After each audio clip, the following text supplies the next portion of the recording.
Bonjour à tous, je suis Guillaume Choueka et aujourd'hui on se retrouve sur une vidéo où je vais vous inviter à découvrir un sens supplémentaire que celui de la vue lorsqu'on regarde une image. Est-ce que vous avez déjà ressenti du goût en regardant une image?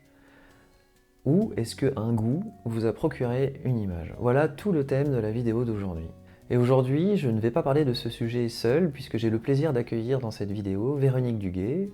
Véronique est goûtologue et va apporter toute son expertise par rapport au goût et l'image. Bonjour à tous, donc je m'appelle Véronique et je suis goûtologue. Il y a 6 ans, j'ai créé cette spécialité parce que en fait, je me suis aperçue que notre sens du goût n'était pas exploité pleinement. Et j'ai créé l'atelier goûtologie. J'ai été chocolatière pendant plus de 20 ans et j'ai une expertise complète sur la matière de chocolat. Le goût, c'est un ensemble de perceptions qui est lié à nos papilles, au toucher intérieur et aux arômes que l'on perçoit dans notre voie rétronasale. Si on goûtait sans voir, il y a des expériences d'ailleurs, des restaurants qui font cette expérience, et dans les témoignages, on voit des personnes qui disent « Waouh, c'est quand même compliqué d'avoir que le toucher et la voie rétronasale, sans avoir la vue ». Le goût, pour ma définition, en fait, c'est un ensemble de perceptions qui nous permettent d'avoir un accès à notre vie intérieure et extérieure. C'est un pont.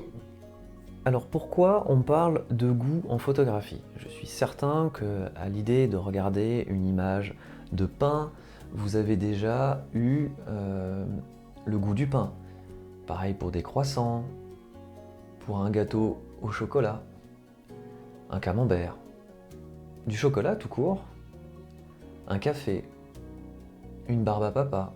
Si je vous ai montré toutes ces images, c'est que je suis quasiment sûr que rien qu'en regardant ces images, vous avez eu le goût qui vous est venu en bouche. Vous l'avez parfaitement imaginé. Alors pourquoi la simple vue d'une image peut vous déclencher le goût? Tout simplement parce que nous avons une mémoire gustative, et cette mémoire gustative, elle est composée de 2 éléments, le langage, qui nous permet de nommer le goût, de l'identifier, de mettre des mots, et nous avons l'image. Le système du goût fonctionne d'abord par le visuel, comme je vous l'ai expliqué. Donc le visuel, on voit notre image de fraise. Le cerveau, ça nous envoie l'information dans notre centre émotionnel. Dans notre centre émotionnel, nous avons des petits tiroirs. Alors, quand je parle de petits tiroirs, c'est une multitude de petits tiroirs, hein. Donc on va ouvrir des tiroirs émotionnels et à l'intérieur, il y a un souvenir de fraises. Vous aurez certainement remarqué que lorsqu'il y a une photo d'une recette, d'un plat qui a été réalisé, il y a des éléments crus qui ont été rajoutés autour. Pourquoi? Parce que lorsqu'on prend la photo d'un ragoût, par exemple, c'est assez confus. On a du mal à avoir du coup la mémoire gustative, elle va pas très bien fonctionner puisque visuellement on va pas parfaitement identifier ce qu'il y a dans ce plat, dans ce ragoût. Donc les livres de recettes, pour ne citer que, vont faire appel à votre mémoire gustative, vous mettre en appétit via des éléments crus. C'est pour ça qu'ils vont rajouter des éléments qui ont composé le ragoût crus. Donc ils vont mettre par exemple une tomate, ils vont mettre un poireau, ils vont mettre de l'oignon, tout ça pour vous rappeler un peu tout ce qu'il y a dans le plat. Sur cette photo, c'est pareil. On a un burger avec des frites. Autant pour la partie frites, je pense qu'on a tous le goût de la frite qui nous vient rapidement en bouche. Mais pour le burger, on ne sait pas à quoi il est. Comment se rendre compte que ce burger peut avoir tel ou tel goût? Là, moi, je ne ressens pas de goût sur cette photo si ce n'est que le goût de la frite. Ici, vous avez le parfait opposé en exemple. C'est-à-dire que là, nous avons un burger complètement décomposé, mais le fait d'avoir affiché les éléments un à un, on a le goût de la tomate, on a le goût du fromage, le goût du salami, le goût de la salade, du concombre et même le goût du ketchup. Du coup, on arrive à associer toutes les saveurs qui sont dans ce burger, et là, contrairement à la première photo, on peut clairement faire appel à sa mémoire gustative pour imaginer parfaitement le goût du burger. Donc la photo nous devient une promesse pour nous et devient un amplificateur. On a l'image et on a dans notre cerveau déjà un circuit de la récompense qui se met en route. Et il faut quelque part que si on a une photo qui est appétante, on a une belle photo d'un photographe qui a mis toute son âme et tout son cœur, on va avoir quelque chose qui s'appelle la congruence.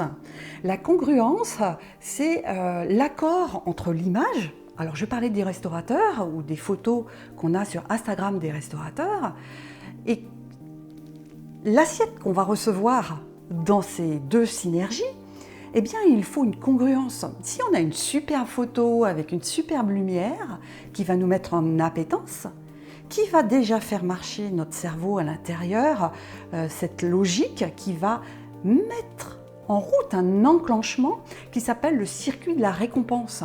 Donc, on a la photo. Si on a l'assiette qui arrive et elle est congruente, eh bien, la récompense de l'image qu'on a eue, du stimuli qu'on a eu, est en route. Quand nous prenons en photo ou nous voyons une photo avec des beaux bleus éclatants, des images de plats, voilà, ça permet de communiquer de façon interculturelle. Dans le voyage, par exemple, quand nous voyageons à travers le monde, on prend plein de photos. Et quand on revient et qu'on regarde ces photos, ça nous fait bien voyager dans la culture de l'autre en fait, par ses couleurs, par ses formes, sa géométrie. Et ça a une puissance, parce que ça nourrit tous nos petits tiroirs, nos milliers de petits tiroirs dans notre cerveau. Donc c'est une véritable nourriture culturelle. Voilà ce que je voulais rajouter sur ces images photos et la puissance de la photographie à travers notre goût du voyage. Il y a des choses qu'on a goûtées sans le savoir et qui nous procurent un goût. Prenons l'exemple de cette cuillère en bois. Quand on fait de la cuisine, on a tendance un petit peu à goûter et en même temps on lèche la cuillère. Et du coup, je pense que vous avez le goût de cette cuillère en bois. Est-ce que si je vous montre cette photo de bouteille en plastique, ça ne vous rappelle pas le goût de cette eau qui est restée quelques jours dans une bouteille en plastique ? Et ce goût désagréable d'eau avec un peu de mélange de plastique, d'odeur de plastique. Vous voyez, il n'y a pas que la nourriture qui peut nous procurer du goût, il y a aussi des matériaux. Je pense aussi, là j'ai pas d'exemple, mais je pense aussi au goût du fer, la cuillère en fer, la cuillère à soupe. Il y a plusieurs matériaux comme ça dont on a une mémoire gustative. Et le fait de vous le montrer en photo, vous allez refaire appel comme un fruit, comme une fraise par exemple, et vous allez voir de suite le goût qui va vous venir en tête. Pour terminer, j'aimerais vous partager un exercice que moi je pratique un petit peu tous les jours. Vous visualisez ou quand vous voyez une image, je vous propose de la regarder, de vous arrêter et de voir l'impact que ça a sur vous. En fait, au final, qu'est-ce que vous entendez? Qu'est-ce que vous voyez? Dans quel univers ça vous projette intérieurement? Et là, vous allez découvrir tout un espace qui sera bien sûr le vôtre et qui peut vous nourrir, vous apporter une nourriture. Alors, le goût de la vie, le goût de la lecture, le goût du bruit, des belles odeurs. Voilà ce que je voudrais partager avec vous. Alors maintenant, j'ai envie de vous dire, à vous de jouer. Voilà, cette vidéo est terminée. Je vous remercie beaucoup de l'avoir suivie jusqu'au bout. Je remercie également Véronique Duguet qui a joué le jeu de l'interview et qui nous a apporté son expertise sur le goût. De mon côté, j'espère que cette vidéo vous aura mis l'eau à la bouche. Je vous souhaite une bonne fin de journée et je vous dis à très bientôt pour une nouvelle vidéo.